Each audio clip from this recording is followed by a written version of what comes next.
งามๆแบบนี้เลยวิธีประกอบเคส2สุดเฟรมแล้วก็ค้อนหรือว่า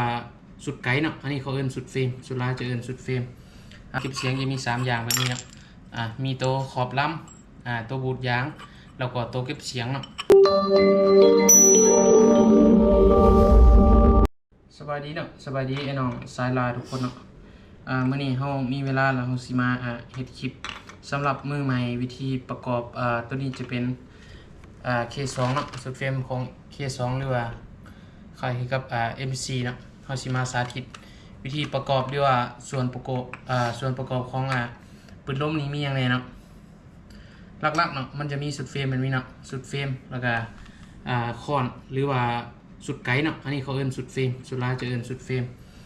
ตัวที่2ก็จะเป็นตัวนี้เป็นพายพับเนาะนี่ตัวนี้เป็นสลักพายพับที่มาต่อใส่กับสุดเฟรมสามารถพับพายออกเขาได้ส่วนตัวที่3จะเป็นแกนท้ายเนาะตัวนี้จะเป็นแกนท้ายแล้วตัวนี้จะเป็นท้ายเนาะตัวนี้ท้ายนี้ซุกใส่แกนท้ายแบบนี้เรามาหันใส่กับตัวนี้จะเป็นสลักพายพับเนาะเขาเอิ้นเนาะสลักพายพับจะเป็นสุดแบบนี้ตัวที่5เนาะตัวที่5จะเป็นกิบมือตัวนี้เป็นกิบมือเนาะกิบมือก็ใส่กับสุดเฟรมแบบนี้มันจะเป็นกำแบบนี้เนาะส่วนตัวที่6จะเป็นวาล์วเนาะตัวนี้จะเป็นวาล์วตัวนี้จะเป็นวาล์ว2026เนาะตัวนี้จะเป็นวาล์วส่วนตัวที่7จะเป็นแหลกเนาะตัวนี้จะเป็นแหลกตัวนี้แหลก8แหวนเนาะแหลกนี้จะมาสวมใส่กับวาล์วเนาะแหลกมาสวมใส่กับวาล์วสวมใส่แบบนี้เนาะสวมใส่แบบนี้หลังจากนั้นเอาตัววาล์วนี้ใส่กับสุดเฟรมแบบนี้เนาะสุดเฟรมแบบนี้ตัวนี้มันตัวที่7เนาะส่วนตัวที่8จะเป็นเก็บเสียงเนาะเก็บเสียงกับขอบล้ำนี้มันจะมาเป็นสุดเนาะเก็บเสียงกับขอบล้ำนี้จะมาเป็นสุดแบบนี้เนาะตัวนี้เขาเอิ้นขอบล้ำเนาะตัวนี้เขาเอิ้นเก็บเสียงตัวนี้เก็บเสียงจะเป็นยี่ห้อของเก็บเต็กเด้อยี่ห้อของเก็บเต็กแล้วมันจะมีบูทมาแบบนี้เนาะบูทตัวนี้เขาจะเอาไว้ใส่กับเราใส่ข้างหลังของเก็บเสียงแบบนี้ทางหลังเสร็จของเก็บเสียงนี้ตัวนี้เขาเอิ้นบูทของเก็บเสียงส่วนเก็บเสียงจะมี3อย่างแบบนี้นะมีตัวขอบล้ำตัวบูทยางแล้วก็ตัวเก็บเสียงเนาะตัวนี้มันเฉพาะสุดที่8ของเก็บเสียงเนาะตัวที่9ก็จะเป็นถังเนาะตัวนี้จะเป็นถังก็มีหลายรุ่นหลายยี่ห้อเนาะแล้วก็หลายขนาดเนาะส่วนตัวนี้จะเป็นถังอะลู 0.42 เนาะถังมันจะมีถังอะลูถังคาร์บอนแล้วถังคาร์บอนมันจะมีดำด้านดำเหลื่อมอีกเนาะส่วนตัวนี้เป็นถังอะลูเนาะถังอะลูกลมนเขาเอิ้นถังอะลูจะมีถังอะลูกลตัดแล้วก็ถังอะลูกลมนเนาะตัวนี้จะเป็นถังอะลูกลมนแล้วขนาดมันจะมีแต่ส่วนร้ายเขาจะใส่อยู่ 0.42 หา 0.50 เนาะส่วนขนาดของถังตัวนี้เป็นถังส่วนตัวที่10เนาะตัวที่10ตัวนี้จะเป็นโม่ตัวนี้จะเป็นเขาเอิ้นแม็กใส่ลูกเนาะแม็กใส่ลูกส่วน K2 จะใส่ตัวนี้เขาเอิ้นโม่ของอะลูหรือว่าโม่ออโต้เนาะตัวนี้ใส่ลูกอยู่ที่11นัดเนาะตัวนี้ใส่ลูก11นัดส่วนตัวที่11ก็จะเป็นเหล้าเนาะตัวนี้เป็นเหล้าของยี่ห้อFX เนาะตัวนี้เป็นเหล้าของยี่ห้อ FX แอร์กันจะมีQR ของค่ายเพิ่นเนาะรับประกันให้เหล้าลมจะเป็นเหล้าลมคูเนาะเหล้าลมคูเกี๊ยวจะเป็นอยู่10เกี๊ยวเนาะตัวนี้มันรับประกัน780 เมตรเนาะเราเล็กยาว50เซนเนาะเขารถแมนเขารถของ K2 MC เนาะแล้ววันนี้เราจะมาเข้าเรื่องกันเลยเนาะก่อนอื่นเนาะเราจะมาประกอบสุดเฟรมก่อนมาประกอบสุดเฟรมก่อนก่อนอื่นเราจะมาใส่ถ่ายตัวนี้เนาะใส่ถ่ายตัวนี้ส่วนลายสุดเฟรมจะเป็นแบบนี้มาเนาะก่อนอื่นเราจะมาหัน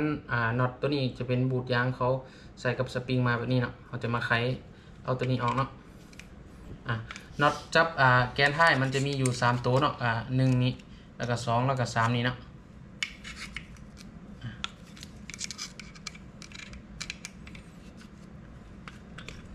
เอาบูทตัวนี้ออกมาเนาะเอาบูทตัวนี้ออกมาหลังจากนั้น1สุดซื้อไปเขาจะมีแถมสุดน็อตแบบนี้เนาะแ ถือว่าครบสุดเนาะน็อตตัวนี้ทั้งน็อตแล้วก็ทั้งโอลิงเนาะแกะน็อตตัวนี้เทออกมาเนาะส่วนพับพายนี่เฮาเลือกได้เนาะว่าเฮาสิพับไปทางไหนเนาะถ้าสมมุติเฮาจะพับไปทางซ้ายเนาะเฮาก็เอาตัวกดนี้มาไว้ฝั่งขวาเนาะหรือว่าเฮาจะพับมาทางขวาเนาะเฮาเอาตัวกดนี้ไว้ทางซ้ายเนาะสมมุติเฮาใส่ไปนี่เนาะใส่ไปนี่แล้วเฮาก็หันน็อตเลยเฮามักฝากใดเฮาก็ใส่แล้วเนาะตัวนี้เฮาจะเอาไว้ฝากซ้ายเด้อให้จำแบบนี้เนาะซื่อๆแล้วเฮาก็หันน็อตตัวนี้ใส่หันน็อตสลักตัวนี้ใส่เนาะมันจะมี3น็อตเนาะหันน็อต1ละตัวนี้เป็นน็อตที่2เนาะ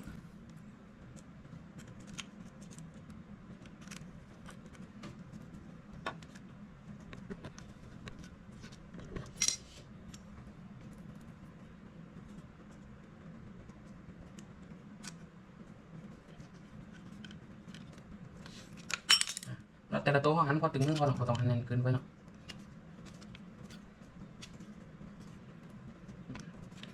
มาใส่ตัวที่3เนาะ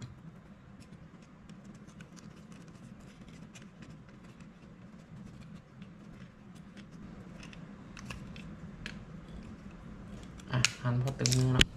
ตัวนี้มันใส่ทายตัวนี้เรียบร้อยเนาะหลังจากนั้นเราจะมาใส่กิบมือเนาะตีเป็นกิบมือส่วนกิบมือมันจะมีน็อตตัวนี้ตัวหนึ่งเนาะหลังจากนั้นมันจะมีแหวนของตัวนี้เนาะมันจะมีแหวนห้องแบบนี้แหวนห้องแบบนี้หลังจากนั้นเอาตัวนี้มาใส่เนาะใส่กับสุดเฟรมนี้เนาะใส่แล้วเราก็เอากระเจหกเหลี่ยมใส่แบบนี้เนาะแล้วก็ยัดใส่หูเนาะมันมีหูนี้เนาะเห็นป่ะใส่หูนี้เนาะ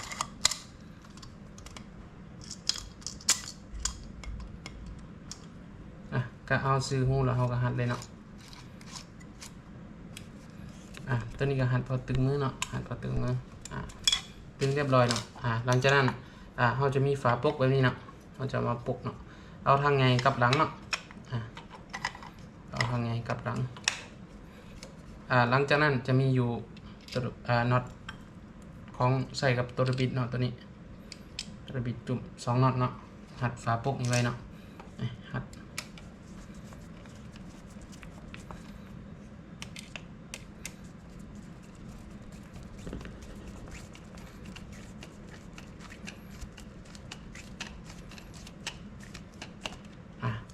นี่มันเรียบร้อยเนาะใส่กิบมือเนาะเป็นหูเป็นหางมาแล้วเนาะเป็นหูเป็นหางแบบนี้มาแล้วหลังจากนั้นเนาะหลังจากนั้นเอาแกนท้ายใส่เนาะแกนท้ายใส่เอาหันเขาเล็กเขาได้แห้งดีเนาะตัวนี้เพื่อความแข็งแห้งเนาะหลังจากหันใส่เนาะสมมติเขาจะตั้งตัวนี้มันอยู่ลุมเนาะเขาจะหันแหวนตัวนี้เขาเนาะหันแหวนตัวนี้นี่เขาจะหันแหวนตัวนี้เขาให้มันตึงเนาะพยายามซื้อตัวนี้มันซื้อกับกิบมือเนาะตัวนี้แล้วของตัวนี้นะเพราะว่าเวลาเขาใส่ทายตัวนี้เนาะเวลาเขาใส่ทายตัวนี้มันจะซื้ออยู่ลักษณะนี้เนาะนี่มันจะซื้ออยู่ลักษณะนี้ให้มันซื้ออยู่ลักษณะนี้เนาะให้มันซื้ออยู่ลักษณะนี้เนาะหลังจากนั้นขั้นตอนต่อไปเนาะเราจะมาใส่เหล้าเนาะเราจะมาใส่เหล้าแม่นเราพยายามเนาะหลายคนมีปัญหาเวลาเอาไปเราลมบ่แห้งเนาะเพราะว่าบางเทื่อเราใส่เหล้ากับหูลมตัวนี้ใส่บ่ถือกันเนาะลมมันจะบ่แห้งก่อนอื่นที่เราจะใส่เหล้าเนาะมันจะมีโอลิงแถมมาให้เนี่ยเราจะเอาโอลิงตัวนี้แถมใส่เนาะใส่โอลิงตัวนี้เขาเอิ้นโอลิงกันย้อนเนาะส่วนตัวอยู่นอกนี่2ตัวเนาะตัวอยู่นอกนี่2ตัวส่วนตัวอยู่ในนี้มันจะมีตัวหนึ่งเนาะตัวนี้มันขนาดโอลิงของอยู่ในเนาะใส่ตัวนี้มือใหม่จะใส่ยากเลยเนาะจะสุกใส่แบบนี้เนาะสุกใส่แบบนี้ยัดใส่เนาะยัดใส่แล้วหาเล็กหรือว่าอีกอย่างก็ได้เนาะใส่ฝากได้ฝั่งหนึ่งก่อนเนาะ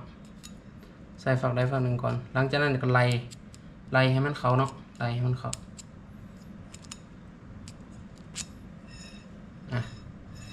ท ถือว่าเขาเรียบร้อยเนาะไล่ให้มันเข้าแบบนี้เลยหลังจากนั้นเนาะเขาอยากให้มันซื้อเนาะเขาจะเอาเฟิร์สตัวนี้มาไม้เนาะนี่ถ้าสมมติหูล้มอยู่นี้เนาะทางลุมเนาะเขาจะแน่ซื้อแบบนี้เนาะเขาจะไม้แบบนี้เนาะนี่เห็นป่ะมันจะไม้ใส่หูล้มแบบนี้เนาะหลังจากนั้นเนาะเขาจะมาใส่กับโหลดเนาะตัวนี้มันโหลดของเขายัดค่อยยัดใส่เนาะดีแท้มันใส่น้ำมันก่อนเนาะตัวนี้มันพยายามใส่น้ำมันก่อนแล้วก็ใส่เนาะหลังจากเราใส่ปุ๊บเนาะเราจะมาเบิ่งมาเบิ่งส่วนตัวไม้สีแดงนี่เนาะตัวห้องไม้ตัวสีแดงนี่ถ้ามันซื้อแล้วถือว่าโอเคเนาะถ้ามันซื้อแล้วโอเคเพราะว่าหูลมมันจะขึ้นมาจากเบ้าส่วนอยู่ตัวนี้เนาะลมมันจะขึ้นมาจากตัวนี้ถ้าเราเฮ็ดบ่ซื้อนี่ถือว่าลมออกไปบ่แห้งเนาะตัวนี้เป็นอาการเรียกว่าลมบ่แห้งหลังจากเราหูลมซื้อแล้วเราจะเอาโม่มาตั้งเนาะแบบนี้เนาะเราจะเอาโม่มาลองก่อนเพราะว่าถ้าสมมุติเราเฮ็ดรวมเกินไปเนาะเราหั่นนับเลยนะเราใส่โม่มันจะรวมแบบนี้เห็นบ่ถ้าสมมุติรวมแบบนี้เราก็ยับมาอีกเนาะยับมายับเราเข้ามาเนาะยับเราเข้ามาหาฝั่งนี้นะเอาจนมันขับหรือว่าพอดีกับโม่เนาะตัวนี้มันเราลองเองเนาะนี่ตัวนี้มันพอดีแล้วเนาะพอดีแล้วเพราะว่าเราจะมีโม่มันจะมีลูกปืนตัวน้อยอยู่นี่เนาะใส่ตัวนี้แบบนี้คือว่าพอดีแล้วเนาะสังเกตเบิ่ง1วิธีตั้งเล่าเนาะวิธีตั้งเล่า1ให้ตัวเครื่องไม้หรือว่าหูลมเนาะหูลมให้ซื้อกับหูลมตัวลุมเนาะไม้หลังจากตัวที่2แม่นตั้งโม่ให้พอดีกับเวลาเขาใส่มันจึงบ่ยากเนาะให้พอดีเนาะหลังจากพอดีสุดปุ๊บแล้วเขาจะเอาน็อตหันใส่เลยเนาะยึดน็อตเลยยึดน็อตกับเราเลยเนาะส่วนเคส2มันจะมีน็อตใหญ่อยู่นี่ตัวนึงเนาะหันแต่ละน็อตหันพอถึงมือเนาะบ่ต้องหันแน่นหลายเนาะถ้าหันแน่นหรือว่าเฮาเฮ็ดแห้งจะเฮ็ดให้เกี่ยวมันตายเนาะเกี่ยวมันตายได้เฮ็ดเกี่ยวใหม่เครื่องเขาก็บ่งามเนาะ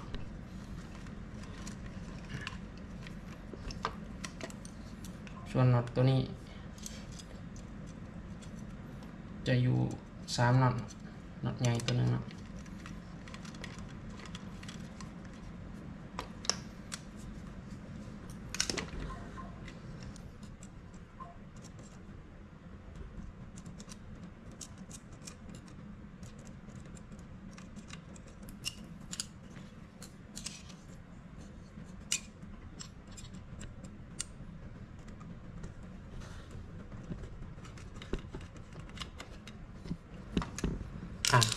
ยึดใส่3น็อตเรียบร้อยเนาะตัวนี้เฮาถือว่าเกือบได้ครึ่งทางแล้วเนาะใส่ถ่ายใส่เล่าใส่กิบมือเนาะหลังจากนั้นเฮามาใส่เก็บเสียงเนาะหลังจากนั้นเฮามาใส่เก็บเสียงเก็บเสียงคือเฮาว่าเนาะมันจะมีอยู่3อย่างเนาะมี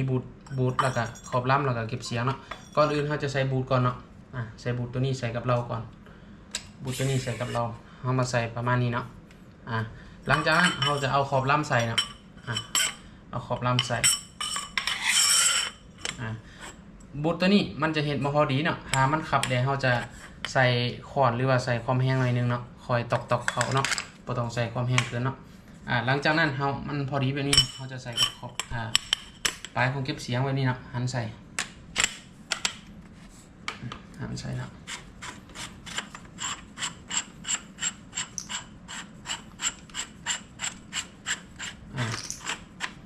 หันใส่เราจะมาเบิ่งตัวนี้เนาะเบิ่งตัวนี้ว่าเขาบูทแล้วบ่เนาะส่วนตัวหนังสือเนาะเขาจะมียี่ห้อของเกมเต็กเนาะเขาเลือกได้เนาะว่าสิเอาไว้ฝักซ้ายหรือฝักขวาเนาะตัวนี้แม่นใส่ขอบเก็บเสียงเนาะโอเคหลังจากเขาเลือกเรียบร้อยเนาะหรือว่าเขาใส่เรียบร้อยแล้วเขาจะมายึดตัวเก็บเสียงใส่กับเราเนาะส่วนเก็บเสียงตัวนี้มันจะมีอยู่4น็อตเนาะน็อตตัวนี้จะมีอยู่4น็อตเอาหันน็อตตัวนี้เขาเนาะหันน็อตตัวนี้หัวของเก็บเสียงนี่หันใส่ยึดกับตัวเราเนาะยึดกับตัวเราแบบนี้มันจะมีอยู่4น็อตแบบนี้เลยเนาะ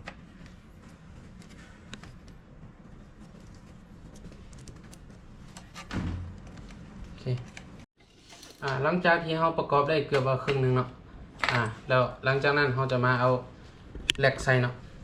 แหลกใส่กับถังเนาะวาล์วมันประกอบแบบนี้เลยเนาะมันจะหันใส่สมมุติเราให้สุดเกี้ยวเนาะให้สุดเกี้ยวตัวนี้มันจะอยู่ข้างๆเนาะตัวสูบลมจะอยู่ข้างๆหรือบางคนอยากให้ตัวสูบลมอยู่ข้างๆก็เฮ็ดแบบนี้เลยเนาะหรือว่าจะให้อยู่ข้างลุมเฮาหมุนกับรอบนึงเนาะตัวนี้บ่เป็นหยังเนาะเพราะว่าเวลาเราเติมลมโอลิงมันจะดันให้ถังนี่แน่นเนาะตัวนี้เป็นฝาเทลมเนาะเราจะหันฝาเทลมออกส่วนแรกเราจะมีวิธีตั้งแรกให้อีกคลิปนึงเนาะหรือว่าลูกค้าได้ยังตั้งแรกบ่เป็นสามารถถามเราได้เนาะเราจะส่งวิธี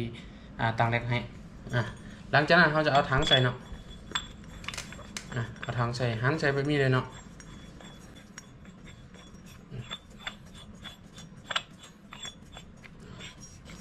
หันใส่ปุ๊บ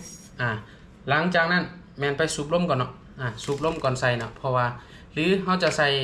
วาล์วยังเรียบร้อยเลยเนาะแต่ถ้าเขาใส่วาล์วก่อนเนาะเขาจะเวลาสูบลมเขาจะได้ขึ้นคอนตัวนี้เนาะเพราะว่าบางเทื่อมันจะมีสปริงคอนไปเตะตัวนี้เนาะเห็นให้ดอกว่าเปิดเวลาสูบลมมันจะบ่อยู่เนาะดีแท้มันสูบลมข้างนอกก่อนเนาะมาทั้งแบบนี้แล้วก็สูบลมเลยบ่มีปัญหาเนาะตัวนี้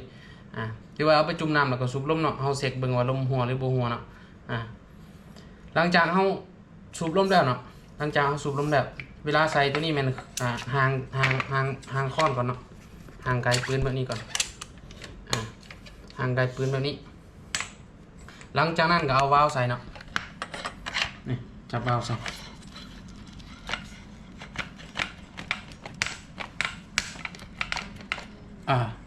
อยากนักเลยเนาะเอาวาล์วใส่แบบนี้เอาวาล์วใส่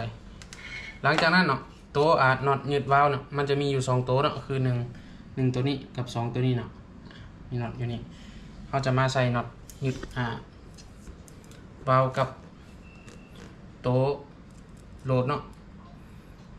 เขาจะเอาน็อตตัวนี้ใส่มันจะมี2หูนี้เนาะ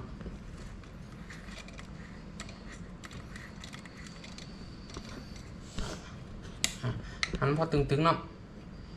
โอเคตัวนี้ก็หันใส่เนาะ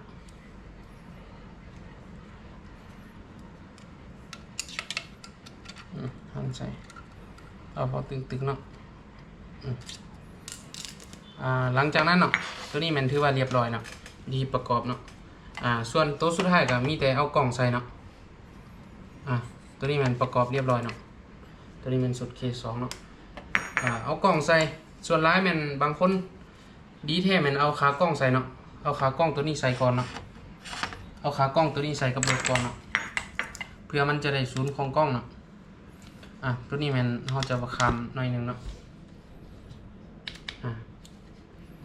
เราจะเอาขากล้องตัวนี้ใส่กับตัวปืนก่อนเนาะเราคอยใส่กล่องตามหลังเนาะดีแท้เนาะ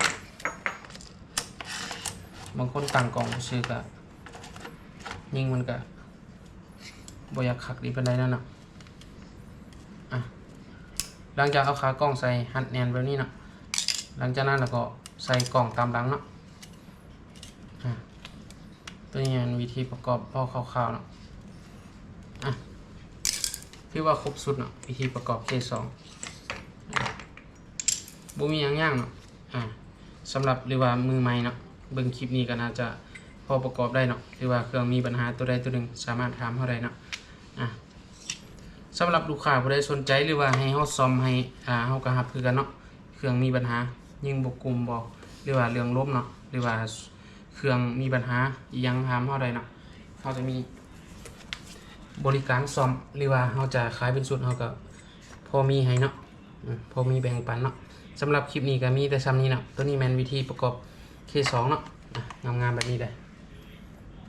วิธีประกอบเคส2ใส่วาล์วเซตพันทางอลูกลมนเก็บเสียงของเก็บเต็กเนาะกล่องจะเป็นยี่ห้อของมาร์กเนาะระยะซูมมัน4-14เนาะหน้าเล่นเป็น14เนาะครบเสร็จ